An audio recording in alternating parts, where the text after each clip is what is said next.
요한일서 1장 8절입니다. 만약 우리가 우리에게 죄 없다고 말한다면 우리가 우리 스스로에게 죄를 짓게 하고 있는 것이다.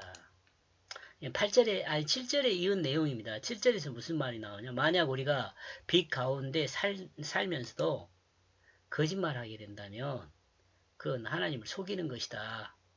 그렇게 이야기를 했거든요.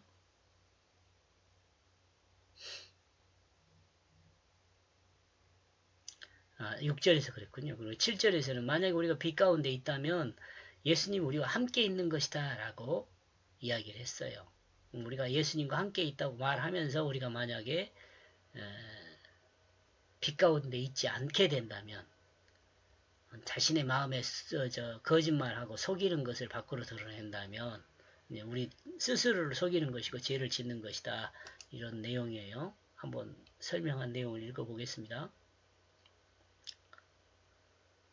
우리가 죄 가운데서 구원을 받아 하나님과 교제하는 하나님의 백성이 되었다고 해도 우리가 죄가 없다고 말하지는 못합니다.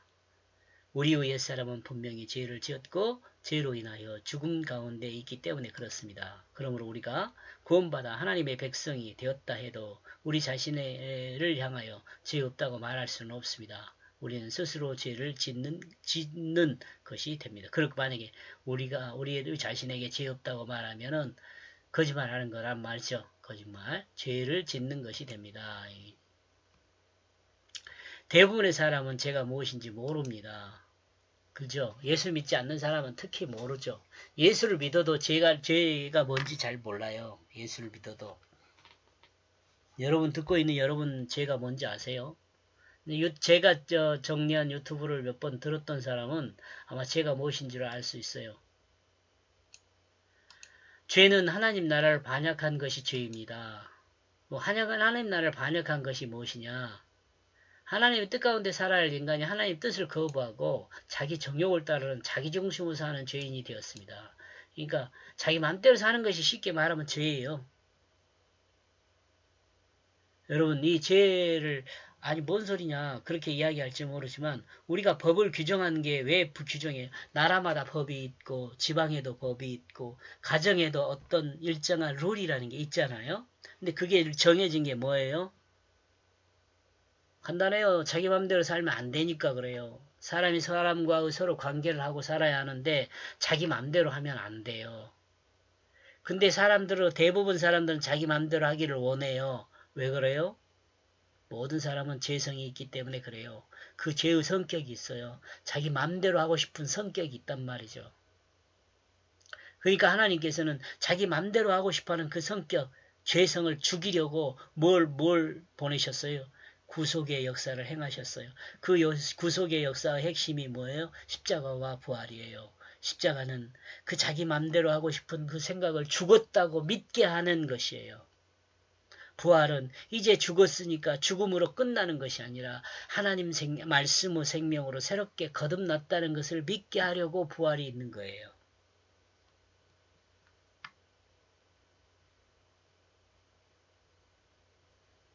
이러므로 이 세상에서 자기 마음에 오른 대로 사는 모든 사람은 하나님 앞에 죄인입니다. 하나님 앞에만 죄인인 것이 아니죠.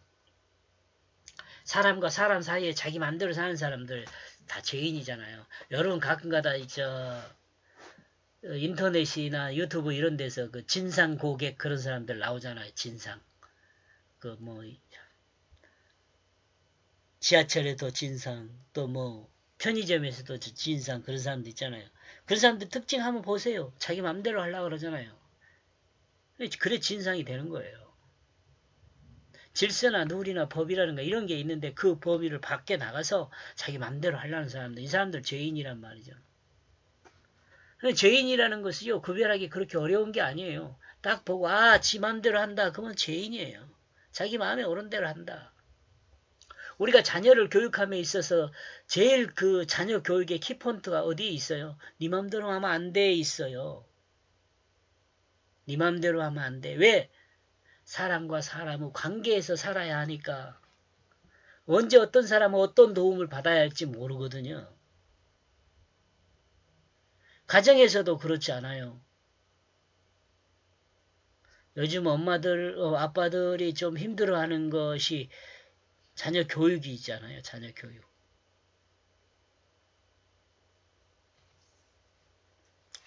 자녀 교육의 기초는 무엇일까? 지금 이야기한 대로 네 맘대로 하면 안 돼. 그 먼저 가르쳐야 해. 가장 기본적인 거. 자녀 교육의 가장 기본적인 것은 뭐냐? 네 맘대로 하면 안 돼. 이제 이걸 어떻게 가르칠 것이냐? 상황과 부모 조건과 여러 가지가 있겠죠. 그러나 자기 마음에 옳은 대로 생각하고 말하고 행동하는 것은 죄의 본질입니다. 이 죄에서 모든 죄가 나옵니다. 하나님과 관계뿐만 아니라 사람과의 관계, 또한 자연과의 관계 등 모든 관계의 죄의 출발점이 자기중심의 마음에서 생각하고 말하는 것에 따라서 드러납니다.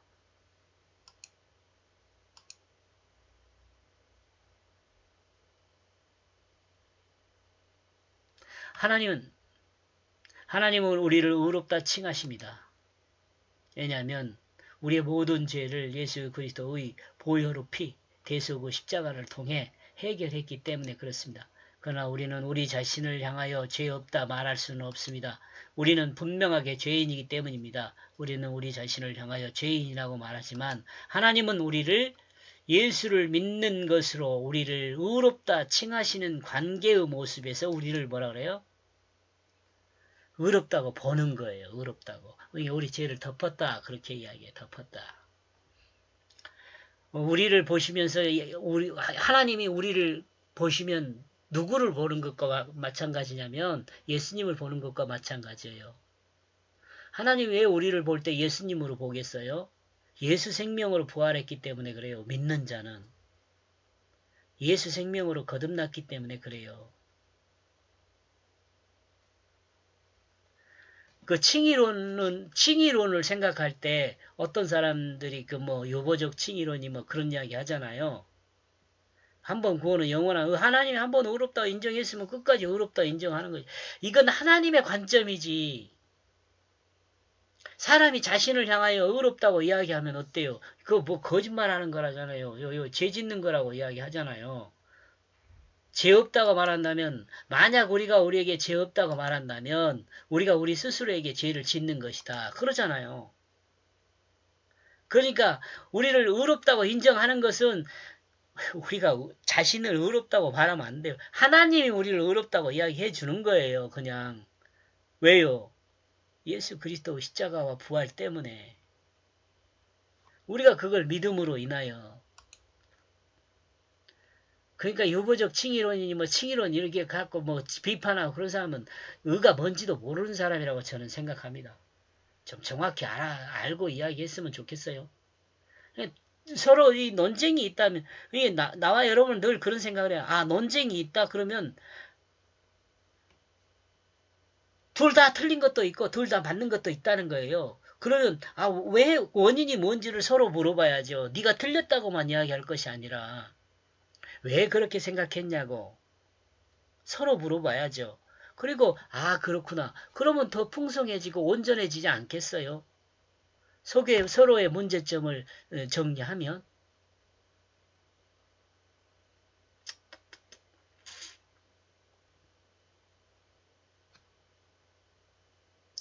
이러므로 자기 마음에 옳은 대로 생각하고 말하는 거 행하는 것은 죄의 본질입니다. 이 죄에서 모든 죄가 나옵니다. 하나님 관계뿐만 아니라 이 읽었군요. 모든 관계가 그래요. 하나님은 우리를 의롭다 칭하십니다. 왜냐하면 우리의 모든 죄를 예수 그리스도 보혈의 피 대속의 십자가를 통해서 해결했기 때문에 그렇습니다. 그러니까 우리를 보실 때 하나님은 예수 그리스도로 봐요. 거듭난 새 생명으로 본다 그 말이에요. 옛 생명 자기 중심으로 살던 그 사람으로 보는 것이 아니라 새롭게 거듭난 그 사람으로 봐요. 그러니까 예수님께서 우리를 의롭다고 칭해 주죠. 여전히 자기 중심으로 살고 있는 자기가 죽지도 않은 그를 보고 의롭다 해주냐. 그게 아니라니까. 그러나 우리는 우리 자신을 향하여 죄 없다고 말할 수가 없습니다. 하나님은 우리를 죄 없다고 말하지만 우리는 우리 자신을 향해 죄 없다고 말할 수가 없어요.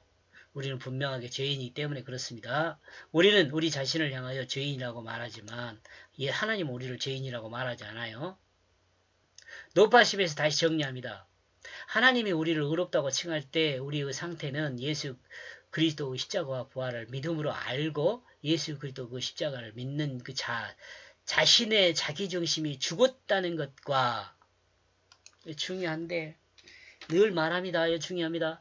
예수 그리스도 부활을 믿는 자 자신이 예수 생명으로 거듭났다는 것을 믿는 상태에 있을 때입니다. 이때 하나님 우리를 의롭다고 인정해 주세요.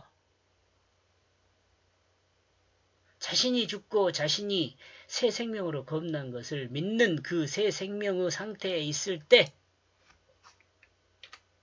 하나님이 사람을 의롭다고 칭해 주세요. 당연히 의롭다고 칭해 주죠. 이러므로 칭의론에서 유보적 칭의론을 주장하는 사람의 생각도 편향적으로는 있을 수 있는 생각이란 생각을 합니다. 또 진리가 우리 속에 없게 하고 있다.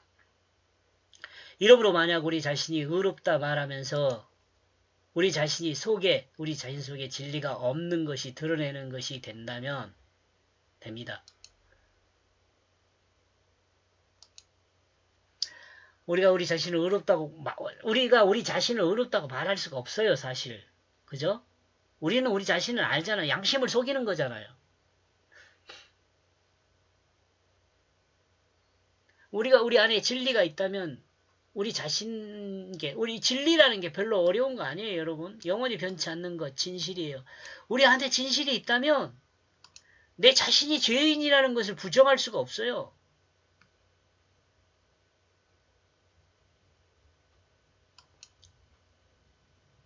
왜냐하면 이런 거짓을 말하고 있기 때문에 그렇습니다. 진리는 거짓을 말하지 않습니다. 그러므로 진리 안에 거하는 사람은 자신을 향하여 죄인이라고 말합니다. 자신이 의롭다고 인정함을 받고 구원받은 것에 대해서는 하나님의 은혜라고 말을 하죠.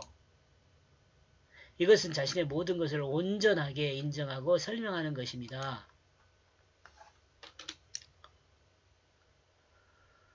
그러므로 이 사람이 진리 안에 거하는 사람이 될 수 있습니다. 이와 같은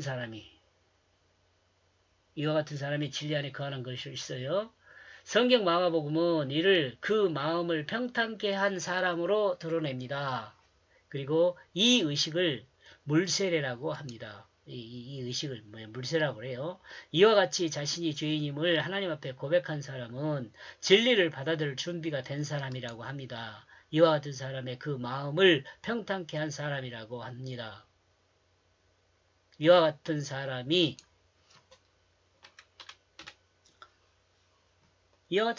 그 마음을 평탄케 한 사람이라 그래요. 주님이 오신 그 길을 평탄케 한 사람이다. 자기 죄를 하나님 앞에 고백한 사람, 그 사람이 주님을 받아들일 준비가 된 사람이다 라고 말하는 것이란 말이죠. 여기까지 하겠습니다. 고맙습니다.